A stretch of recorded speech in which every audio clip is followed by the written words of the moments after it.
Hope you guys are doing really well today. Wanted to, let me just go clean this off real fast. Wanted to get into some more fundamentals.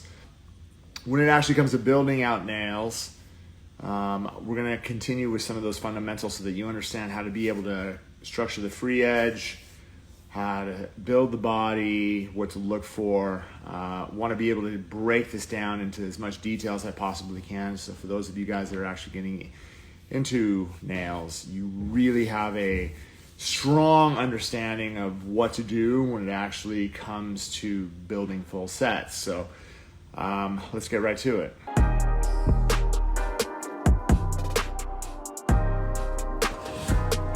I've gone ahead and prepped the nail. I've got it all ready to rock and roll. Now, what we want to be able to do is, like, the key once we have the nail prepped is to try to get our form on as straight as we possibly can. So it doesn't matter whether you're using one of these or you're using one of the new extended forms to work with. If you're working with this, what you want to be able to do is place the tab on the bottom, and then if you pre-pinch, I know in school, I remember when I was in school, my instructor was always like, try to roll it as much as you can, right, to create that curve. And then what you can do is you can like literally come in from the corner, and then, and I remember this yesterday, come into the corner and then rock it up, right? Rock it up to get this tight. Now, so that's great if you could do that, but the biggest problem is not all nails are going to be created equal like that. The key is not worrying about the corners. The key is just worrying about trying to get it as flush to this part of the nail as you possibly can. So if you're working with it, I want to try to get it as flush to this point here. I don't care about the corners. And an easy way to be able to do that is by pinching your form, right? And then opening this up, and you already have a C curve. So if you already have a C curve, then all you really have to do is come in at an angle and then use your finger to kind of lift it up. So if you lift this up, what's going to end up happening is you're going to end up getting a form absolutely flush to the nail, right?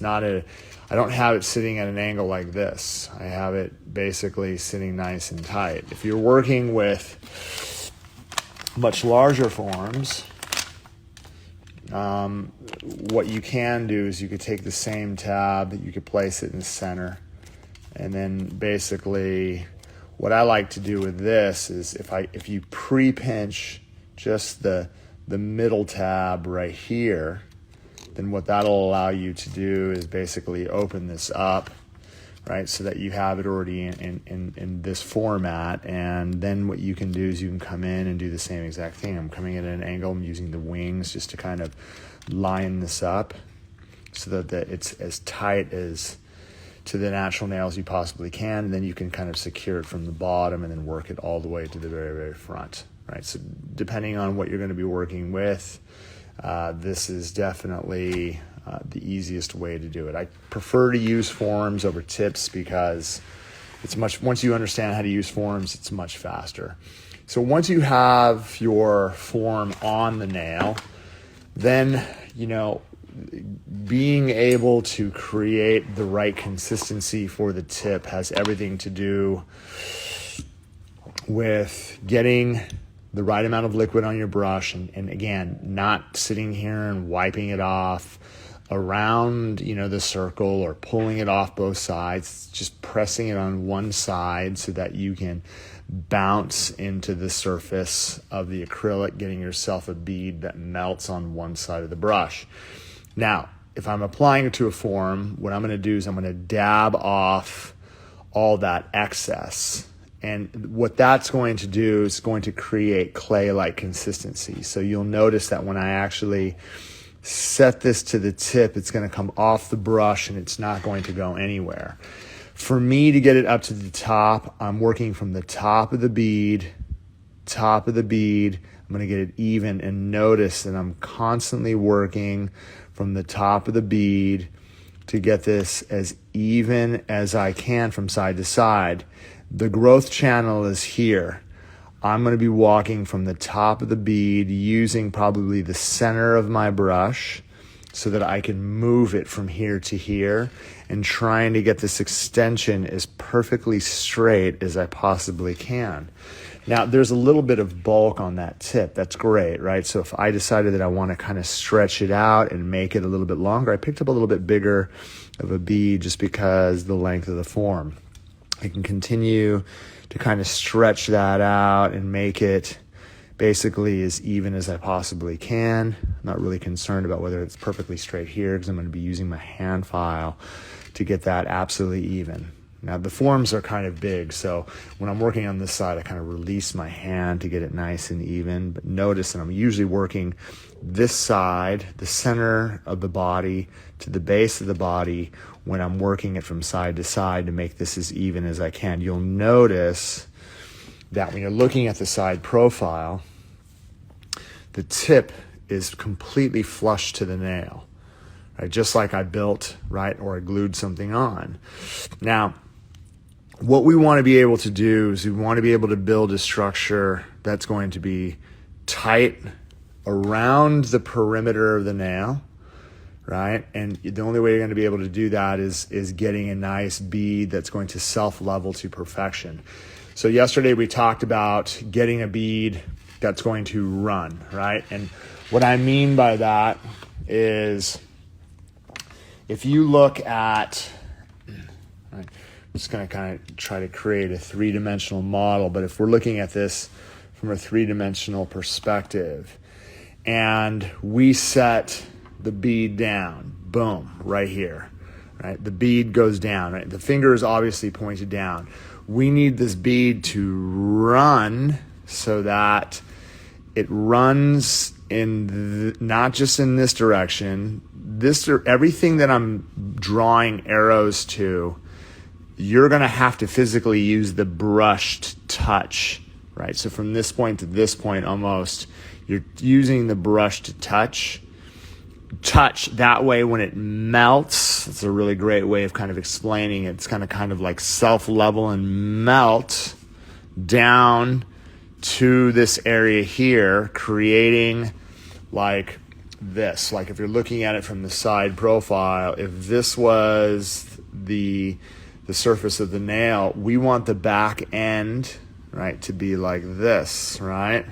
This, like this, when I'm circling right here, we don't want it to be a big ledge, right? The biggest mistake that a lot of beginners make is that when they're working with acrylic or they're just starting, what they'll do, I'll show you right here on the side, they'll take their acrylic and they'll keep the finger too flat.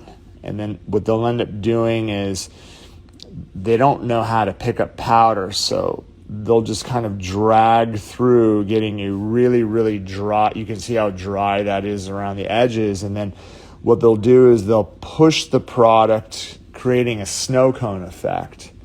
And then what ends up happening is that bulging of the acrylic on the back end has nowhere to go, but it basically here and here.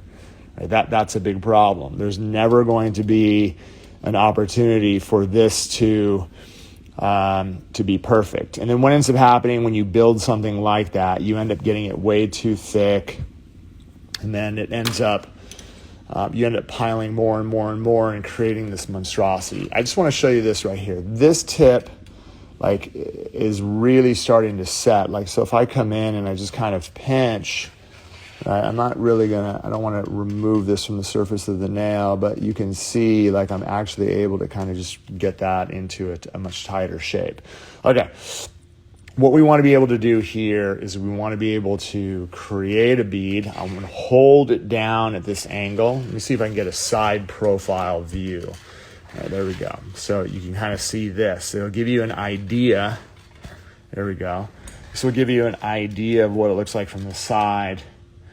Right, so if I take my brush and I get a nice bead, bounce, bounce, bounce, bounce. 1, 2, 3, for around the 5-second mark. You notice that when I release, I'm using the tip of the brush to just kind of lightly touch around the edge. You can see right there, look at it, like the brush contours, touch, touch, touch, touch, as everything starts to move down. You see where I'm pulling? Right here in this corner, and then from the front of the bead, then down through the corner. So I'm really using my brush, really kind of brush down through here. I'm not touching it around here. What I want to be able to do is work it so that the majority of the thickness, I want to be able to create that natural shape. I could use some of the acrylic just to kind of force it back to kind of create the thickness that I need, but you'll notice as I'm pulling down and through the tip, I'm not touching this area. You'll notice that the cuticle area, right, that tightness that I want all around the perimeter is done, because when I have self-leveling nature, all I have to do is use the tip of the brush to touch. I wanted to give you that side profile because, you know, looking at it from this profile is one thing. Looking at it from this profile, you can actually see the angle of my brush, how I'm turning it, right? I'm rotating. I'm using my fingers like this as I'm going around the perimeter of the nail, touching, right? That's really important as well. So the balance, all this area that needs to be filled in, what we're going to end up doing, we're going to end up taking, again, a nice amount, bounce, bounce, bounce, bounce, 1, 2, maybe 3, 4. I'm going to set it here.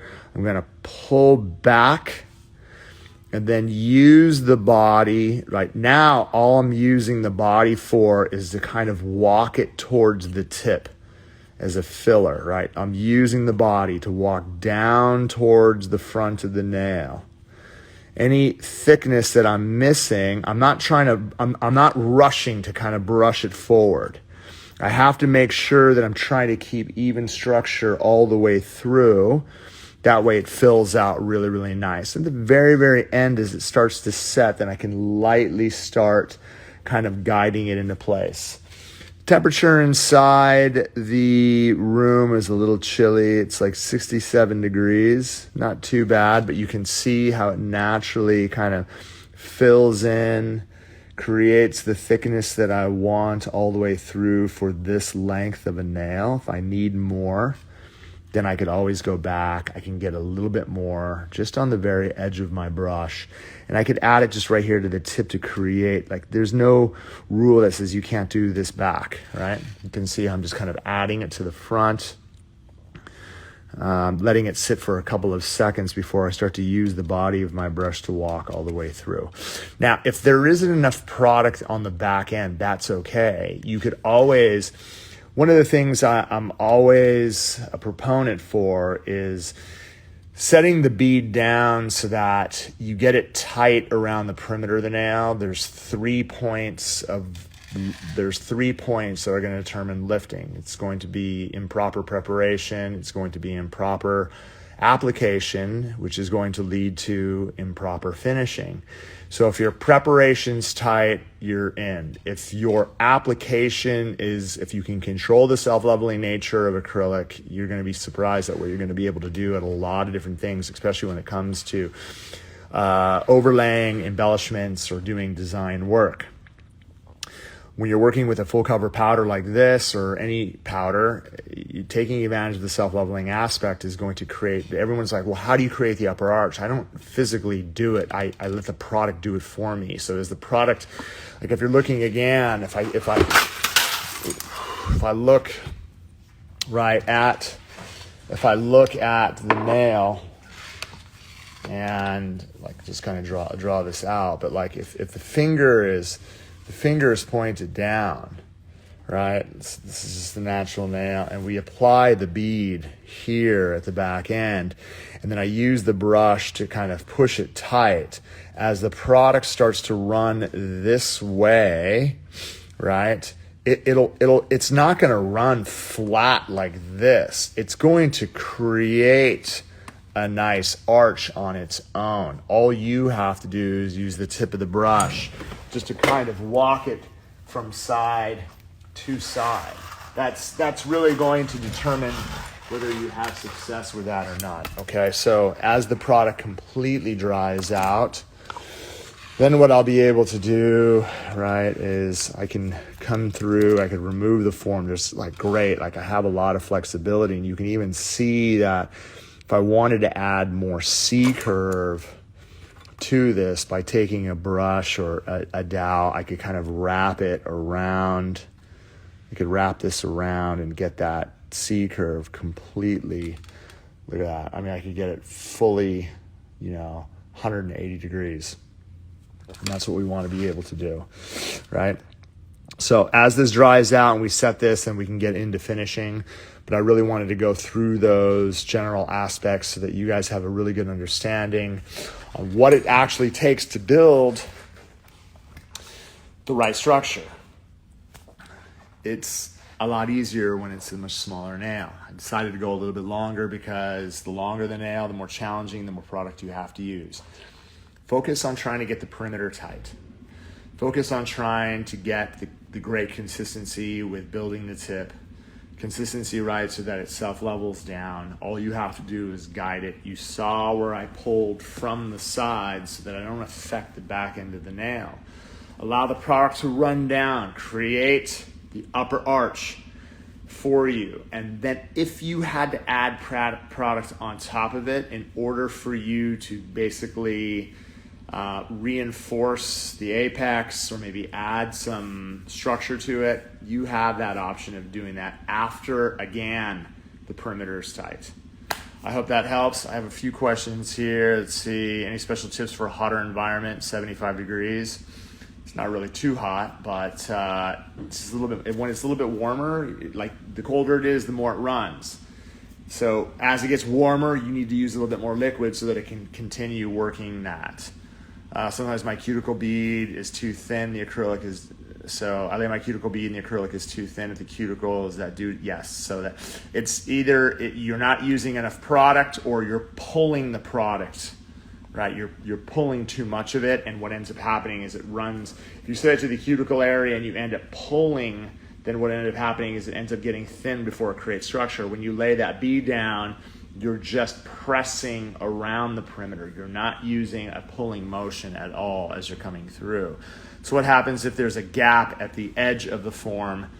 Well, so that's the thing, like the sidewalls, and that you have to work on trying to get the form flush to the end of the nail.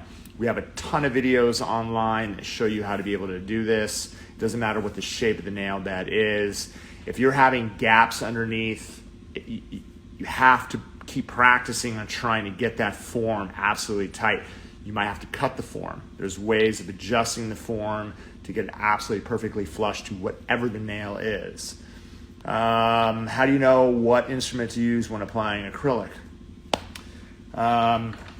Again, in order for you to know how to apply acrylic, you have to do your research by watching the YouTube videos that we have online. This is going to give you guys a ton of information on the right brushes, the right powders, the right liquids. You could always ask us. We're always here for help. I hope this helps. For those of you guys that are interested in classes, make sure to get a hold of Ray Bracamontes here at home office, the man, the myth, the education coordinator. He'll be able to dial you guys in for all the upcoming online courses. And again, hit me up if you guys have any questions. I'm always here to help. Appreciate you guys. Love you much. See you soon. Peace.